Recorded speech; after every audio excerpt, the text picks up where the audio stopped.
In this lecture, I will cover voltage variations along long transmission line and performance of the line under different loading conditions. In this figure, a long transmission line is shown. The length of the transmission line is L km. Receiving end quantities are represented as VR and IR, and sending end quantities are represented as VS and IS. We will measure the distance x from the receiving end. This distance x keep on increasing when traveling from receiving end to the sending end. RMS expressions for the phasor value of the voltage at any point along the transmission line is given by equation number 1. In equation number 1 is nothing but the voltage as a function of distance x. This voltage depends on A1, A2 and propagation constant gamma. The value of A1 depends on VR, IR and ZC. ZC is characteristic impedance of the line, which is constant, whereas IR and VR depends on the loading conditions. So if the loading condition is changed, A1 and A2 will also change, and that's why the voltage at a distance x is also changed. In equation number 1, when you put x is equal to 0, it indicates that it is a receiving end, and voltage with value x is equal to 0, you will get receiving end voltage VR by solving these expressions. Similarly, if you want to know the voltage exactly at the sending end, you just put the x is equal to L, you will get the expressions for the sending end voltage. In this you can notice that x is equal to L is equal to 300 km. Similarly, apart from this x is equal to 0 condition and x is equal to L conditions, you can put any value of x between 0 to L. Let us say keep the value of x is equal to 100. When you put x is equal to 100, the solution of equation number 1 gives the voltage at a distance of 100 km from the receiving end. Similarly, if you want to find out the voltage of the transmission line at a distance x is equal to 200 km from receiving end, just keep x is equal to 200, you will get this voltage at the 200 km. So if you by putting any value of the x by using equation number 1, you will be in a position to find out the voltage along the transmission line. Equation number 2 and equation number 3 are just the modification of equation number 1 by putting the value of the gamma in terms of its attenuation constant and phase constant.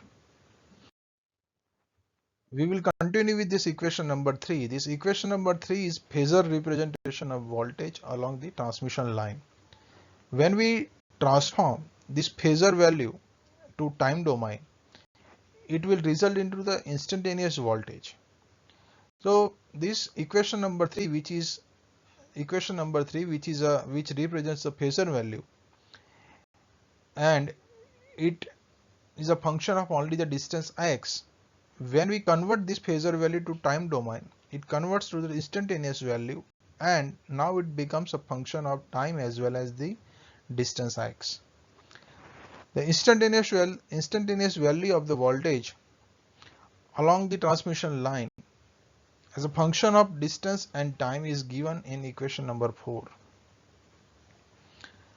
Equation number 4, you can see that as x increases, that is moving from the receiving end, the first term becomes larger because of e raised to alpha x, and it is called incident wave.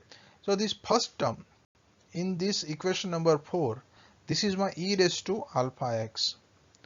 So as x increases, then this term will exponentially increases. Now you need to consider that in which direction x increases.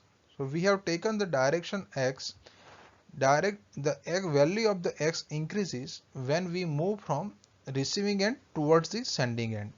So the incident wave value increases when we move from receiving end to the sending end. Similarly, the second term becomes smaller because of e raised to minus alpha x, and it is called a reflected wave. You can see in this figure the second term, it is a reflected wave and it is having e raised to minus alpha x. So as the distance x increases, the reflected wave, when we move from receiving end to sending end, its amplitude goes on decreasing. Its amplitude goes on decreasing.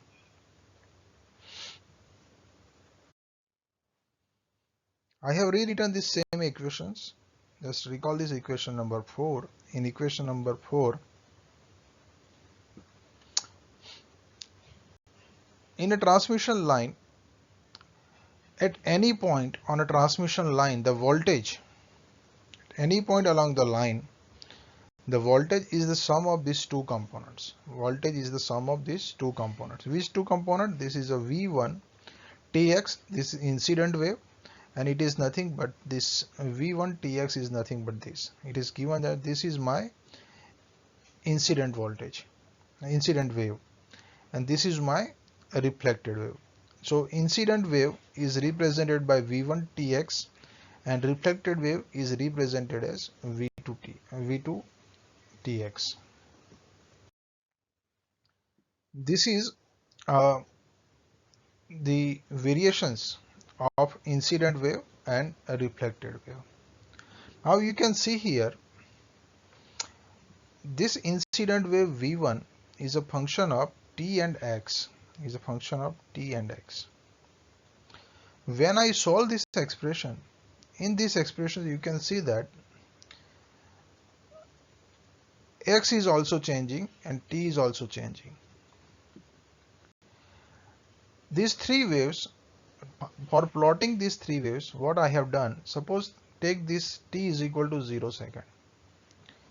T is equal to 0 second, and keeping t is equal to 0 second, I have changed the value of x from 0 to 10,000. That means I have assumed that the line length is 10,000 km. In actual situation, the line cannot be of, the power transmission line cannot be of 10,000 km. It is only the fraction of that. Maximum line length line is maybe 300, 400, 500 or 600.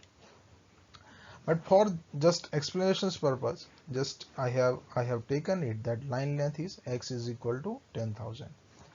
So at t is equal to 0 second, I have kept this t is equal t constant, and I have changed this value x, changes from 0 to 10,000. So when I plot the voltage incident wave, when I plot the incident wave at t is equal to 0 second, you can see that the incident wave is distributed over the line in this way. So this is the instantaneous values of incident wave at time t is equal to 0 second. Now the second green curve, I have plotted it at t is equal to 0 second plus delta t time. That means I have changed the value of the t in this expression, and by putting this t is equal to t plus delta t and varying the x again from 0 to 10,000, I have plotted this curve.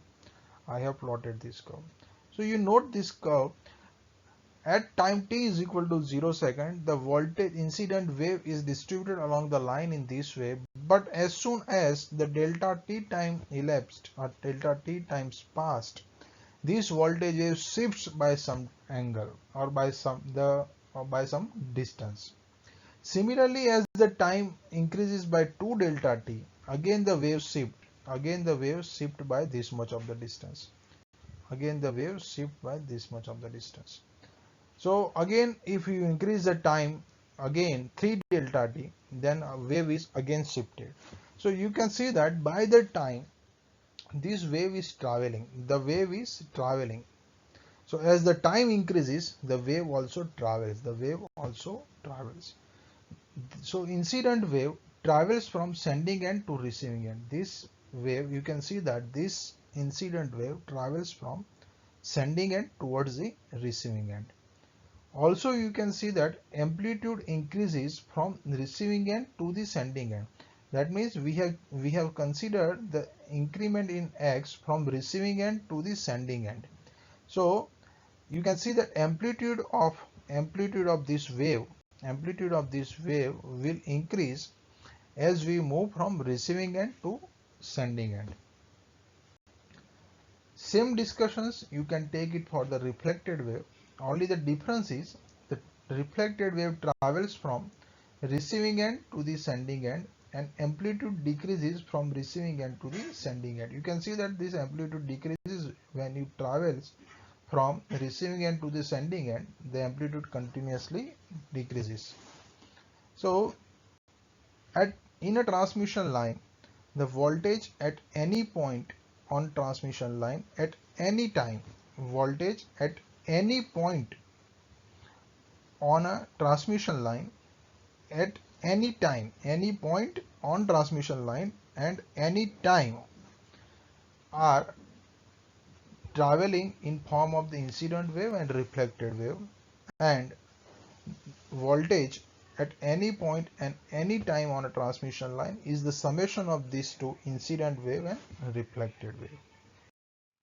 In this figure you can have some idea of the three dimensions. In these three dimensions you can have more idea. This is my first expression. This first expression is nothing but the incident wave. This is my reflected wave, and this is the summation of incident wave and reflected wave. In previous slide it was only the two dimensional, so you can have the idea of only the three times, that is the t is equal to 0, t is equal to 0 plus delta t, and t is equal to 0 plus 2 delta t. Whereas here in this expression, in this figure, you can see the voltages for many waveforms of the voltage at different times.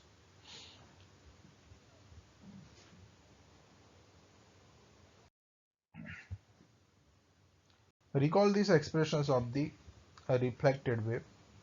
In this reflected wave v2tx, and imagine that we ride along with the wave. That means this is my reflected wave, and we keep on riding with this reflected wave. So to observe the instantaneous value, for example, the peak amplitude requires that, suppose this is my to observe the instantaneous value, for example, the peak amplitude requires that if I want the peak amplitude, then to have this peak amplitude, this omega t minus beta x is equal to 2k pi.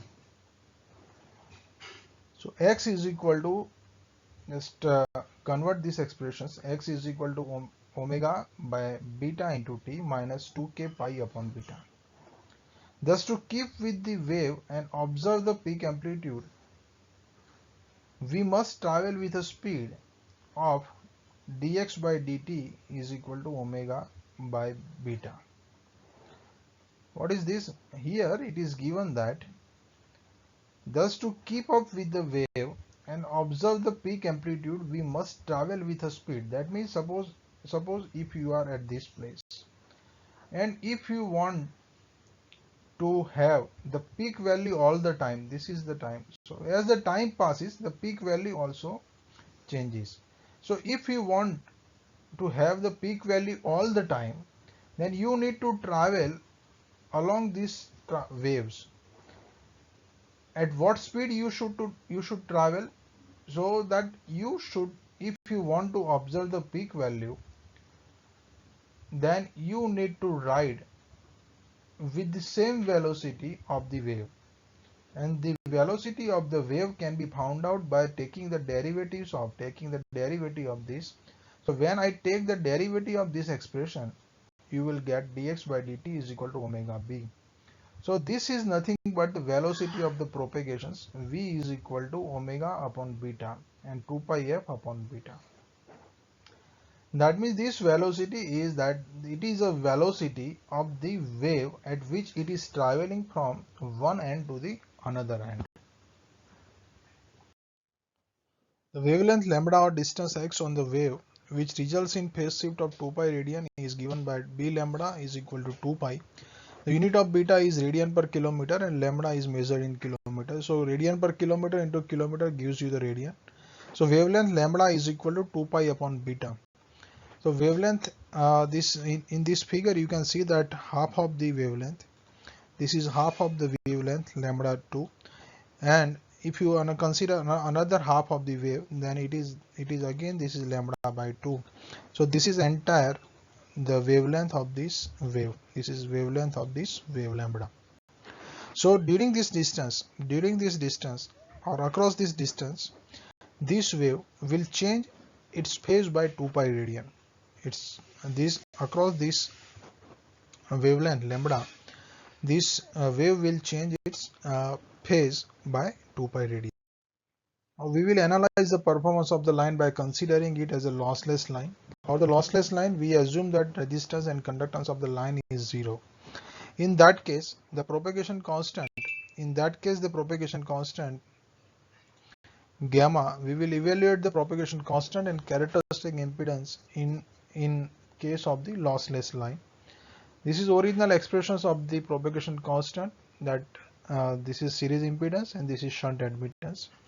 Put R is equal to 0 and G is equal to 0 in that expression, so that for lossless line you will get attenuation constant alpha is equal to 0 and phase constant beta is equal to omega under root L by C.